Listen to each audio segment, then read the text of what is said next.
Hello. അപ്പോൾ ഇന്ന് നെത്തോലി വെച്ച് ഒരു റെസിപ്പിയാണ് തയ്യാറാക്കുന്നത്.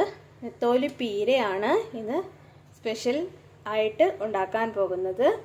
അപ്പോൾ ആവശ്യമായ സാധനങ്ങൾ ഫസ്റ്റ് ഇതിലേക്ക് വേണ്ടത് നെത്തോലി മീൻ തന്നെയാണ്. നെത്തോലി മീൻ കഴുകി വൃത്തിയാക്കി വെച്ചിട്ടുണ്ട്. ഇതിലേക്ക് അടുത്തതായിട്ട് വേണ്ടത് ചുവന്നുള്ളിയാണ്, കുരുമുളക് വേണം, പെരിഞ്ജീരകം വേണം, ഇഞ്ചിയും വെളുത്തുള്ളിയും വേണം, കറിവേപ്പില വേണം, ചെറിയ ജീരകം വേണം, പിന്നെ കുടംപുളി വെള്ളത്തിലിട്ട് കുതിർക്കാൻ വെച്ചിട്ടുണ്ട്. മസാലപ്പൊടികൾ നമുക്ക് ആവശ്യമായത് മുളക് പൊടി, മഞ്ഞൾപ്പൊടി, മല്ലിപ്പൊടി, ഉലുവാപ്പൊടി എന്നിവയാണ്.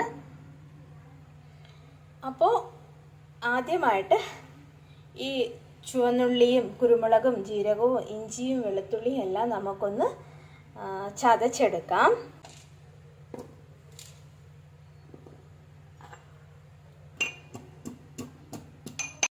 അപ്പോൾ എല്ലാം തന്നെ നമ്മൾ ഇടിച്ചെടുത്ത് വെച്ചിട്ടുണ്ട്. തേങ്ങയും നമ്മൾ ചിരകി വെച്ചു. ചട്ടിയിലേക്ക് ആദ്യം ഈ മീൻ ഇട്ട് കൊടുക്കണം.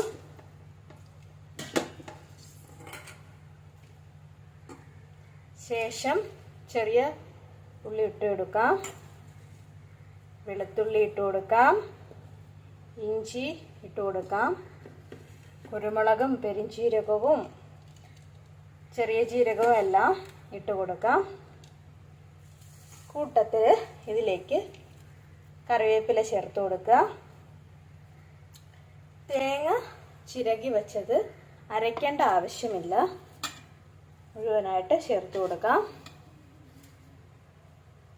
ഇതിലേക്ക് നമുക്ക് മസാലപ്പൊടികൾ എടുത്തു വെച്ചിരിക്കുന്നതും കൂടെ ചേർത്ത് കൊടുക്കാം. ഒന്ന് ഇളക്കിയതിന് ശേഷം ഉപ്പിട്ട് കൊടുക്കാം. ആവശ്യത്തിന് ഉപ്പ് ഇട്ട് കൊടുക്കുക. പുളി കുതിർത്ത് വെച്ചത് ഇതിലേക്ക് ചേർത്ത് കൊടുക്കാം. ഇതിലേക്ക് കുറച്ച് വെളിച്ചെണ്ണ കൂടി ഒഴിച്ചു കൊടുക്കുക. കുറച്ചുകൂടി വെള്ളം ഒഴിച്ചു കൊടുക്കാം. വേകാൻ ആവശ്യമായിട്ട് കുറച്ച് വെള്ളം വേണം. അപ്പോൾ അതുകൂടി ഇതിലേക്ക് ആഡ് ചെയ്ത് കൊടുക്കാം. ഇനി ഇതിനെ അടച്ചു വെച്ച് നമുക്ക് വേവിച്ചെടുക്കാം. അടുപ്പത്ത് വെച്ചു, ഒരു മൂടി വെച്ച് ഇതിനെ അടച്ചു വയ്ക്കാം. ഇതിരുന്ന് പാകമാവട്ടെ. ഇടയ്ക്ക് ഒന്ന് തുറന്നു നോക്കാം. തുറന്നു നോക്കി അടിക്ക് പിടിക്കാതെ ചെറുതായിട്ട് ഒന്ന് നമുക്ക് ഇളക്കി കൊടുക്കാം. വീണ്ടും അടച്ചു വയ്ക്കാം. നല്ലപോലെ വെന്ത് വരട്ടെ. അങ്ങനെ നമ്മുടെ നെത്തോലി തോരൻ ഇവിടെ തയ്യാറായിട്ടുണ്ട്. നല്ലപോലെ വെള്ളമെല്ലാം വറ്റിയിട്ടുണ്ട്. ഡ്രൈ ആയിട്ടാണ് നമുക്കിത് കിട്ടിയിരിക്കുന്നത്. അപ്പോൾ ഇതിലേക്ക് കുറച്ച് പച്ച വെളിച്ചെണ്ണ മുകളിലോട്ട് ഒഴിച്ചു കൊടുക്കണം. ഒഴിച്ചു കൊടുത്ത് 5 മിനിറ്റിന് ശേഷം നമുക്കിത് സെർവ് ചെയ്യാവുന്നതാണ്. അപ്പോൾ പച്ച വെളിച്ചെണ്ണ മുകളിലോട്ട് ഇങ്ങനെ ഒഴിച്ചു കൊടുക്കാം. ശേഷം നമുക്കിതിനെ അടച്ചു വയ്ക്കാം.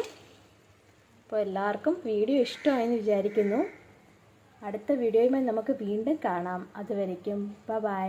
Thank you for watching video.